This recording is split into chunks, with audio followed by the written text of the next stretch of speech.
there's something to be, I mean, there's something to be said about, I mean, if you end up in a place like where I am right now, I mean, that says something about where you came from, I think. Good point.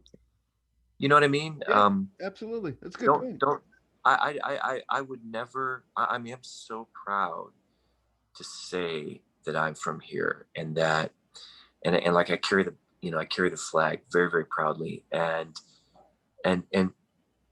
there's something about this place that piqued my curiosity as a kid. Maybe it's the education I got. Maybe it was the great, I had really good professors at Mizzou that really challenged me up here, and really sort of gave me this sort of thirst for uh, going out there and experiencing the world. And in this case, I wanted to experience my Italian heritage, and it took me to one of the coolest places that I've ever been, and which now I call my home, and my second home, I should say. Missouri is my first home. That's my second home. And so, and you're right. It sounds to me, and now we're getting a little philosophical, but I think your points were very well said. I'm going to follow up. When you can hit your sweet spot in Missouri, two things happen. One is you don't feel entitled, which is a huge problem with younger generations, in my humble opinion. And two, you don't say things are not possible. So if you find the sweet spot, you're right in the middle of, I'm not entitled, give me the trophy. And I'm also like, that'll never happen. How hard I work. So I'm gonna throw that in for you. And what do you think? Does that make sense to you? 100%, 100%. You made me look a lot better by bolstering my my argument there. No, Missouri. If you think about it, it's the central point geographically, on the map, at least on our map. Sure. And Rome was too at one time.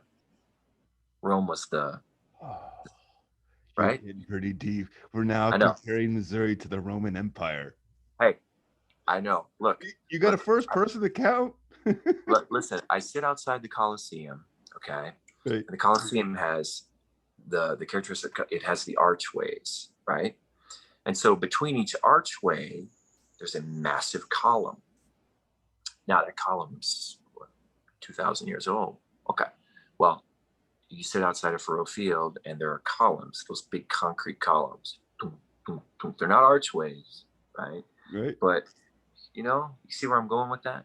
So in my romanticism, right, I can connect the two and say, oh, yeah, I should be here. I'm good here. All roads lead to Rome. Well, I-70 cuts right through Como. So the next time I'm in Rome, you got a couch for me? Totally, man. Get me an Italian futon. Let's go. All right, Mr. Guitarist. I knew two questions I was going to ask you. This is the second one, right? You're a guitar player. A poor one. You're getting better every day. You're playing yourself out of this interview, this conversation. What are you strumming? What are you playing coming out of this conversation? I'm probably strumming.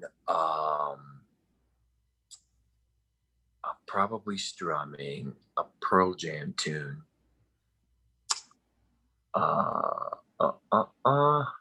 Even flow? Not bad. Not a bad one. Not a bad one. Hold on. It's the one I can't think of it right now. Gosh dang it. Hold on. Something easier though, one of their a 3-chord special. Yeah. One of the, oh, you know what? Elderly woman. Nice. At a shop counter in a small town. Why? Because I go back to the town of Herman where I grew up the other day, and I'm with my daughter, and Herman's small towns, less than 3,000 people. So you see people everywhere, and sure enough, you see the same people working in the retail places that were there 10, 20, sometimes 30 years ago. I mean, it's that special. It's that. So yeah, I'm probably strumming that. And really, that's only 3 chords. Look at There's Brock Olivo pulling it out of his back pocket, out of nowhere. No prep, no nothing. Yeah. It's good. I know. I think that's the theme song to this trip. I really appreciate the time. Hope you had a good time. I had a great time, David. Thank you. MIZ. DOU.